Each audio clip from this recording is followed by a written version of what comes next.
Pat, just your role now, obviously last year you got a run, but now it's seemingly increasing. How do you view your role at this point? I guess at this point, just, being versatile. We've had a lot of, adversity with our roster, obviously.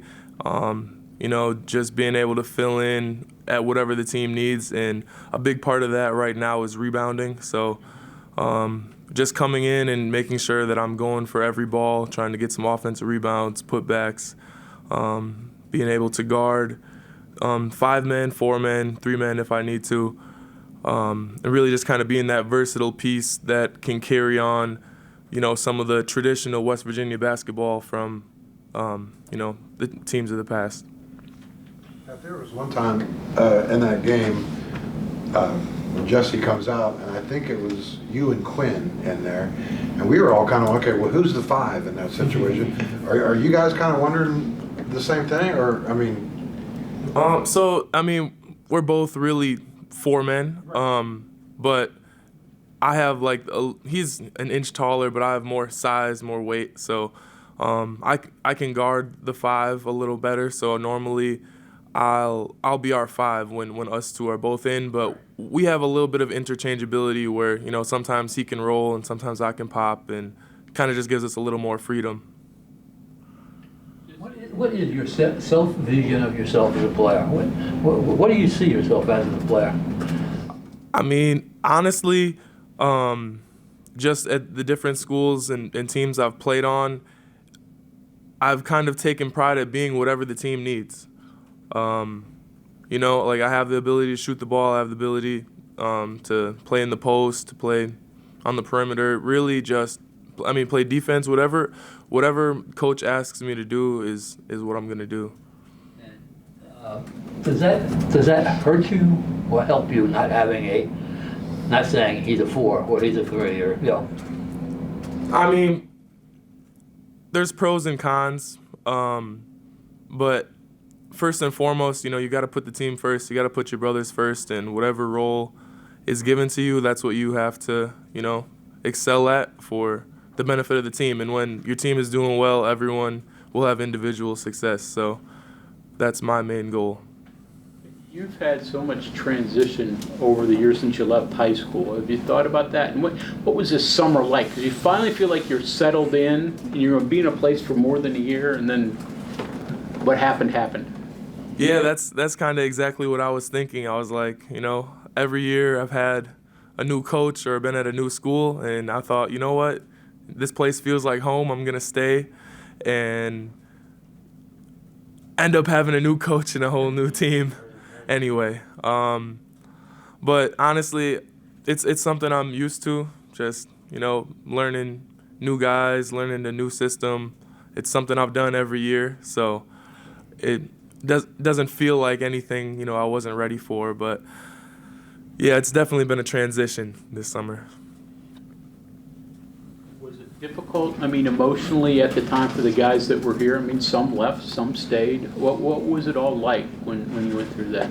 Yeah, it was definitely a difficult time. I built a connection with the guys from last year. We went through a lot, and we all, really loved each other. We really were a family.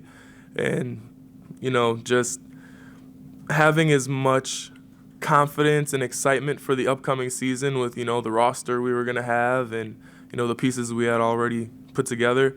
When that kind of fell apart, that definitely hurt a lot.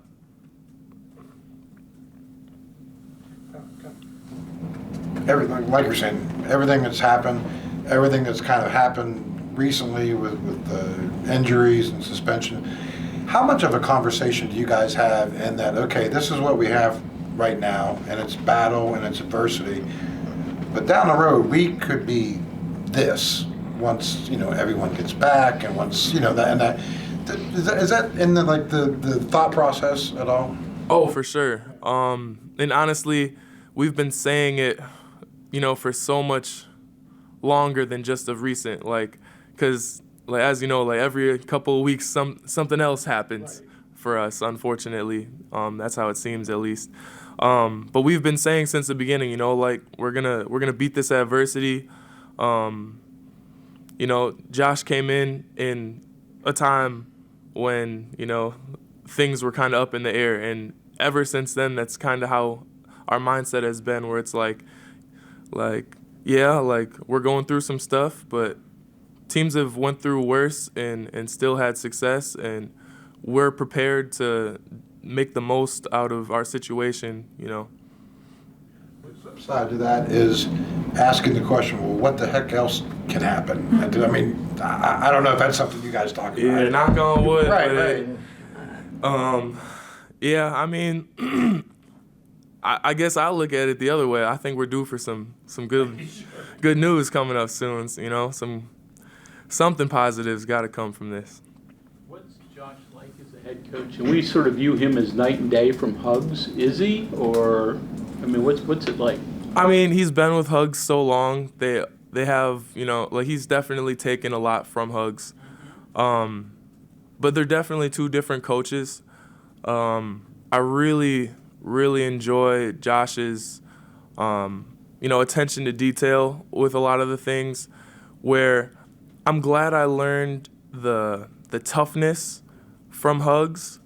But there were a lot of things where it was like, it wasn't as much, you know, technique. It was more, you know, we're just going to out-tough them. You know, we're going to be strong. We're going to be physical. And I think Josh takes that same mentality, but like he also applies more attention to detail and technique and that type of thing. So, like, what with you? What when he gives you advice on technical things, what is it?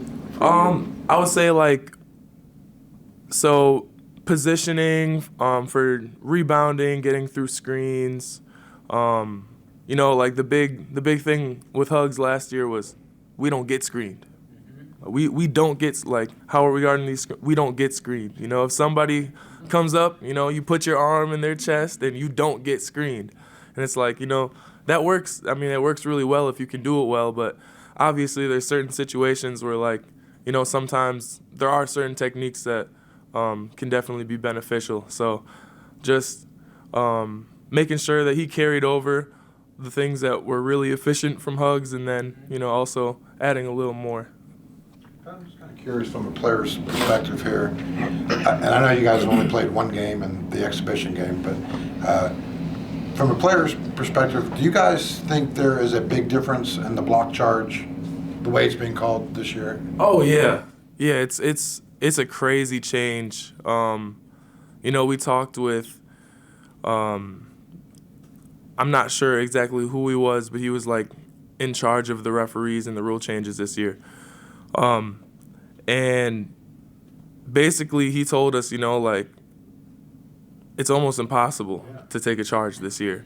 And, you know, with us being, you know, West Virginia, and we take pride in taking charges and you know, doing things of the sort, it really changed our mindset for different things, and we have to work on, you know, walling up, jumping a lot more instead of, you know, falling to take a charge. And but everyone in the country is having to go through this same change, and I think we've, you know, been working on it since the beginning of the summer. So while it's definitely changed the game, I think we're prepared for it. All right, most important last question: can Jordan Love do the job?